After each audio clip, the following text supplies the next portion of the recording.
Le 5 août 1992, à Barcelone, Mike Marsh aurait dû battre le mythique record du monde du 200 mètres, détenu alors par Pietro Menea depuis 13 ans. Mais ce jour-là, au cœur d'une demi-finale olympique maîtrisée de A à Z, Marsh n'a pas eu conscience d'avoir un temps d'avance. Il a donc ralenti et laissé filer la légende entre ses doigts. Histoire d'un rendez-vous raté avec l'éternité.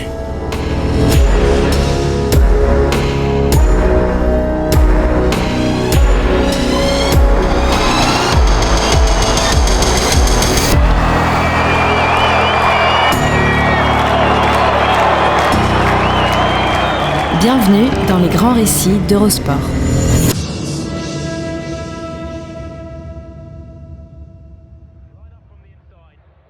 « 1er août 1996, Atlanta, stade olympique du centenaire, enceinte éphémère pour soirée éternelle.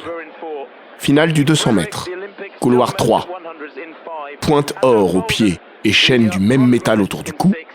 Michael Johnson s'apprête à boucler un demi-tour de piste en moins de temps qu'il ne faut pour le dire. Le starter lève son pistolet au ciel, presse la gâchette. L'Américain sort des blocs comme une balle. On ne reverra plus la loco de Waco et sa mécanique atypique. Torse dressé, foulée courte et robotique, l'Américain avale le tartan et, dès la sortie du virage, s'ouvre un boulevard vers l'éternité. Lui, le déjà sextuple champion du monde, n'a jamais été sacré champion olympique sur une épreuve individuelle. Il lui faudra 19 secondes 32 pour balayer cette anomalie. 19 secondes 32, rendez-vous compte. Ato Boldon, médaillé de bronze ce jour-là, s'étouffe. 19-32, c'est pas un chrono, ça. On dirait la date de naissance de mon père. Boldon a pourtant parcouru le demi-tour en 19 secondes 80. C'est dire si MJ a cassé tous les standards ce soir-là. 5 jours après le 100 mètres atomique de Donovan Bailey, qui a éteint le sprint US et rapatrié le record du monde au nord de la frontière américano-canadienne, Michael Johnson a rallumé l'électricité. Un coup de jus monumental. Le Texan avait battu le vieux et mythique record de Pietro Menea, 1 mois auparavant, au même endroit et lors des championnats des États-Unis, 19 secondes 66. Cette fois, il l'a littéralement pulvérisé. Johnson a repoussé l'Italien et sa marque de 1979 à 4 dixièmes. Dans un monde où Usain Bolt n'a pas encore soufflé sa 10e bougie, ces 19 secondes 32 paraissent éternelles. Ils ne tiendront que 12 ans, jusqu'aux Jeux de Pékin, 19 secondes 30, et seront même sérieusement rabotés quand la foudre frappera le sol berlinois, en 2009, 19 secondes 19. Le héros de cette soirée d'août 96 n'est pourtant pas celui de cette histoire. Il se trouve en retrait, dans l'arrière-scène, pas très loin d'être relégué dans la coulisse. Mike Marsh, puisqu'il s'agit de lui, a terminé 8e de la finale du 200 mètres, en 20 secondes 48. Un chrono catastrophique, indigne du tenant du titre qu'il était. De son couloir numéro 1, son seul privilège est d'avoir pu profiter de la course de MJ, dont il n'a vu que le dos. Et encore, pas si bien que ça. Ce que l'écart final entre les deux hommes laisse assez volontiers deviner. Marsh vient de perdre son titre olympique, et sans doute le tout dernier espoir qui subsistait quant à une conquête du record du monde du 200 mètres. À bientôt 29 ans, le sprinter est sur la pente descendante d'une carrière sur laquelle il tirera un trait avant la fin du XXe siècle. Auréolé de 2 titres olympiques et d'une médaille d'argent supplémentaire, ainsi que d'un rendez-vous raté avec la postérité. À la différence de bien d'autres champions, Michael Marsh, dit Mike, n'était pas prédestiné à entrer dans la légende de son sport. S'il est un excellent athlète, cela ne suffit pas lorsque vous avez le malheur de tomber en plein cœur de l'âge d'or du sprint américain. Surtout quand vos copains d'entraînement, membres du légendaire Santa Monica Track Club, s'appellent Carl Lewis ou Leroy Burrell et s'échangent les records du monde du 100 mètres comme d'autres s'échangent les amabilités. Ça, c'est pour la ligne droite. Sur 200 mètres, Marsh s'est retrouvé avec Michael Johnson dans les pattes. Au cœur de toute cette constellation de talents, Mike Marsh incarne un athlète à visage humain. Pas de contrat publicitaire à gogo. Pas de contrat avec un équipementier pour le chausser. Marsh, c'est le sprint qui ne roule pas des épaules ni des mécaniques. On peut entrer dans l'histoire de différentes manières. Il y a ceux qui prennent rendez-vous avec elle et arrivent à l'heure au point de rencontre. Et ceux qui accusent un léger retard et ratent l'entrevue. Et puis il y a les autres, enfin, qui se retrouvent devant elle de manière fortuite et gèrent plus ou moins bien leur affaire. Timing is everything. À l'été 1992, Mike Marsh n'était pas en retard. C'est l'histoire qui s'est pointée un poil en avance. En demi-finale des Jeux Olympiques, un jour trop tôt. Il ne l'a pas reconnu et il l'a laissé filer. Le train ne passe pas 2 fois, a-t-on coutume de dire. Ce n'est pas toujours vrai, mais ce fut une réalité dans le cas de Mike Marsh. Américain, Mike Marsh est avant tout un Californien pur jus. Né le 4 août 1967, au cœur du Golden State et de la tentaculaire et déroutante Cité des Anges, le futur double champion olympique est le fils d'un agent immobilier et d'une expert comptable. Enfance sans histoire et quelque peu anodine, à ceci près que le gamin court vite et se met à l'athlétisme dès la 6e. A raison. Talentueux, il fait naturellement partie des meilleurs, mais il n'est pas le meilleur. À la Hawthorne High School, il évolue dans l'ombre d'un certain Henry Thomas. Henry Thomas, ça ne vous dit rien?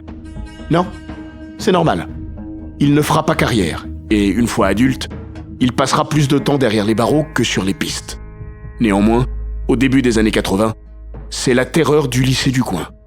Et même plus que ça. Capable de courir le 100 mètres en 10 secondes 27, Thomas détiendra le record du monde, version moins de 18 ans, pendant 10 ans. 10 secondes 27, ce n'est pas rien à cet âge-là. Pour preuve, 35 ans plus tard, la marque de référence n'est que 10 secondes 15. Thomas a été trop fort, trop tôt. La seule fois où Marsh sort de son ombre, c'est le jour où Henry Thomas est victime d'une crise d'appendicite. Le chat laisse place nette à la souris, qui remporte le 200 mètres interscolaire de l'État. Auréolé de ce titre, Marsh file à UCLA. Sa carrière universitaire ne sera marquée que d'un seul coup d'éclat.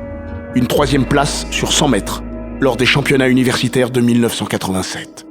Ses meilleurs chronos universitaires ? 10 secondes 07 et 20 secondes 35. Bien, mais pas top. Jusqu'ici, son lien avec les Jeux Olympiques est très ténu. Il se résume à une participation bénévole aux Jeux Olympiques de Los Angeles en 1984. Les Jeux de King Carl, quadruple médaillé d'or, lors desquels le jeune Mike Marsh est gardien de parking à Long Beach, où se déroulent les épreuves d'escrime et de volleyball. Il sera de la fête 4 ans plus tard, à Séoul. Une place de remplaçant dans le relais US. Les Américains sont disqualifiés dès le premier tour. Il ne courra pas. 3 ans après Séoul, voici Tokyo et ses mondiaux.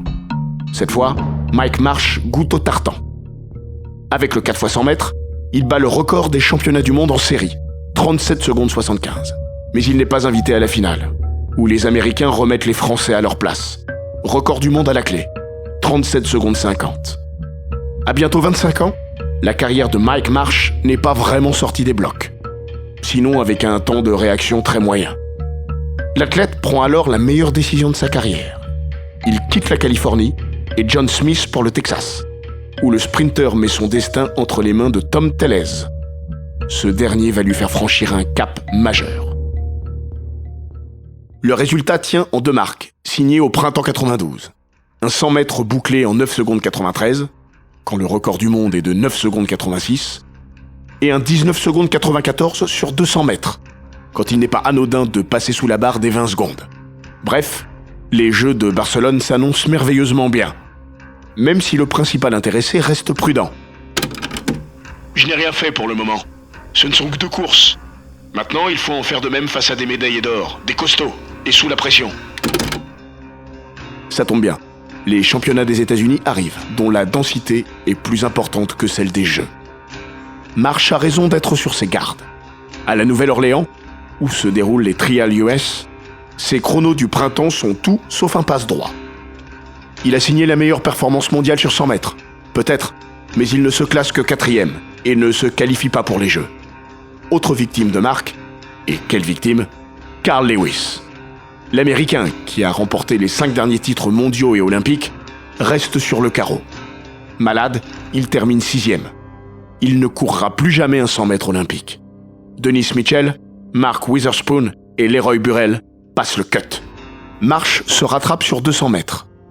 Au terme d'une finale supersonique, le vent favorable l'a bien poussé, ainsi que Michael Johnson, sacré champion des États-Unis. 19 secondes 79 et 19 secondes 86. Michael Johnson on the outside in lane 8 runs the curve extremely well and leads as they come to the top of the stretch. Michael Johnson in front. Here's Mike Marsh into second. Lewis trying to kick it in. It's Johnson on the outside. Marsh takes the lead, coming for the wire. Johnson and Marsh right together. Michael Johnson just nipping Mike Marsh at the finish. And Michael Johnson may have benefited by being out lane 8. Les deux hommes ont tapé fort et deviennent respectivement les 4e et 5e athlètes les plus rapides de l'histoire sur la distance. Rendez-vous en Catalogne pour l'explication finale. Cette explication, elle n'aura pas lieu.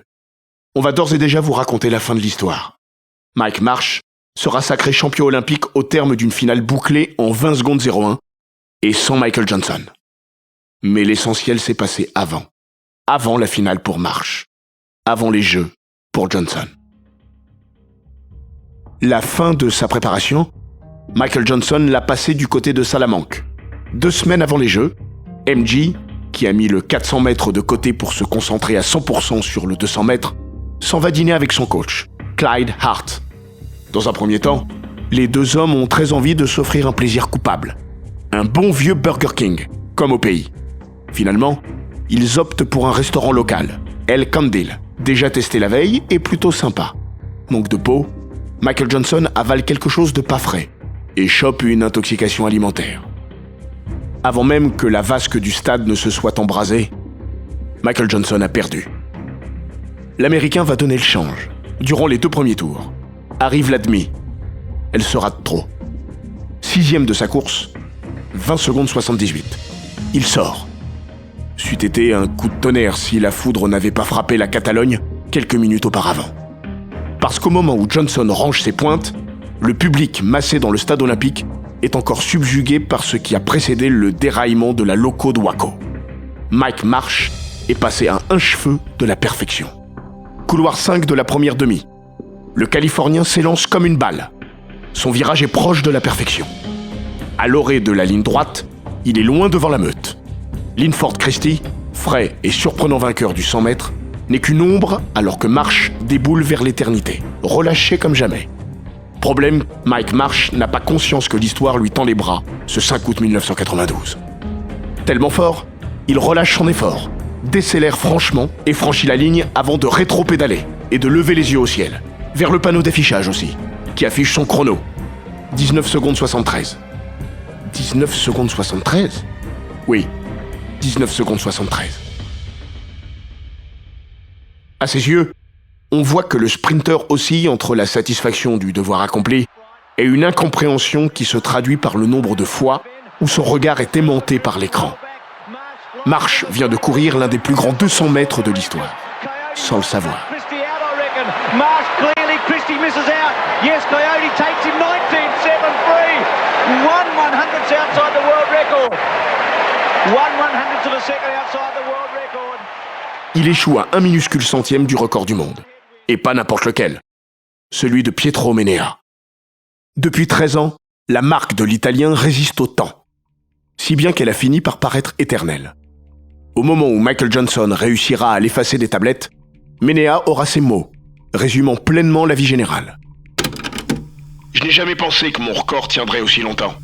À l'époque, je ne pensais même pas avoir couru aussi vite. Carl Lewis aurait aimé que l'Italien eût raison. Le record de Menea, c'est l'accessible inaccessible. Aucune marque de référence n'a tenu aussi longtemps sur 200 mètres. Ces 19 secondes 72 sont d'ailleurs une obsession pour Carl Lewis. Tout autant que les mythiques 8,90 m de Bob Beamon à la longueur. La marque, réussie en altitude lors des Universiades 1979, là où la résistance à l'air est moindre, a toujours résisté à King Carl. Il faut dire que longtemps, le sprinter a refusé d'aller courir derrière les records en altitude. En 1983, il avait même zappé une réunion, les US Olympic Festival, disputée à Colorado Springs, 1839 mètres au-dessus de la mer. Calvin Smith, lui, avait grimpé là-haut. et battu le record du monde du 100 mètres, 9 secondes 93. Evelyn Ashford l'avait imité chez les femmes, 10 secondes 79. Au niveau de la mer, la même année, Lewis aurait dû s'offrir Ménéa lors des championnats des États-Unis. Mais à 5 mètres de la ligne, sûr de son fait et arrogant juste ce qu'il faut, le sprinter avait commencé à célébrer avec le public d'Indianapolis. Résultat, 19 secondes 75, record des États-Unis. Lewis n'a alors que 22 ans. Partie remise, le record sera sien un jour, pense-t-on. Jamais il n'ira plus vite. Jamais il ne battra Ménéa. Pas plus qu'il ne surpassera Bob Beamon, devancé sous ses yeux par l'improbable Mike Powell, au terme du plus fabuleux des concours de l'histoire, à Tokyo, en 1991. À Barcelone, Mike Marsh n'a pas péché par arrogance. L'Américain a juste géré et a fait ce que tout athlète aurait fait. Il était devant, qualifié pour la finale, il en a gardé sous le moteur, tout bonnement. Pour être honnête, j'ai un peu fait ce chrono par accident. J'ai pas eu conscience de ce que je faisais. J'ai juste couru, et à l'arrivée, je me suis dit « Waouh, mais qu'est-ce que t'as fait ?» Un an plus tard, dans le Los Angeles Times, il revient sur sa course folle. Je ne regrette rien. J'ai simplement suivi les instructions du coach Tellez. C'était clair. Si j'étais devant, j'étais censé ralentir pour en garder sous le pied pour la finale. Comment aurais-je pu savoir que j'étais en train de courir en 19 secondes 73 ? J'avais aucune idée de ma vitesse et du fait que j'allais aussi vite. Des fois quand même, je me surprends à y repenser et je me dis « Mais pourquoi est-ce que t'as ralenti, imbécile ? C'est comme ça. C'est la vie. » Marsh a signé le plus grand 200 mètres de l'histoire durant 190 mètres. Avec un anémomètre affichant un léger vent défavorable. Des spécialistes du chronométrage fantôme assurent qu'il aurait franchi la ligne en 19 secondes 65 s'il n'avait pas coupé son effort. Le 6 août, jour de la finale olympique, Mike Marsh grimpe sur la colline de Montjuic avec une idée derrière la tête. Décrocher le titre, évidemment, et cette fois, déloger Ménéa de son piédestal. Michael Johnson n'est plus là, et Frankie Fredericks, déjà argenté sur 100 mètres, est un adversaire à sa portée. Si Marsh sort moins bien des blocs que la veille, il vire tout de même en tête. Et cette fois, il va jusqu'au bout de son effort. Fredericks revient sur la fin, mais l'Américain franchit la ligne le premier. Il rétropédale, main sur les hanches. Regarde le panneau d'affichage. Même regard que la veille. Pas de rictus. Il est pourtant champion olympique. Mais à ses yeux, on voit aisément qu'il scrute autre chose. 20 secondes 01. Vent défavorable d'1 mètre. Il entre dans l'histoire, mais l'éternité lui a glissé entre les doigts.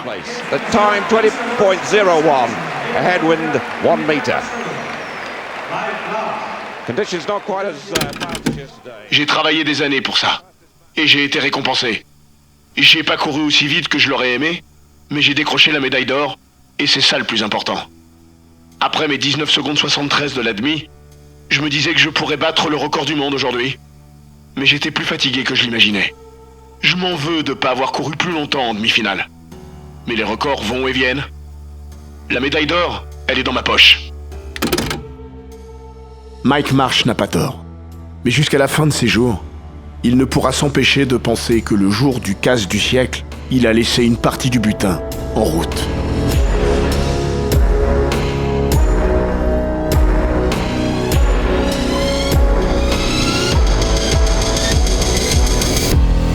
Cet épisode des Grands Récits d'Eurosport a été écrit par Maxime Dupuis. Il est raconté par Florian Bayou, monté par Jean-Gabriel Rassa et produit par Bababam.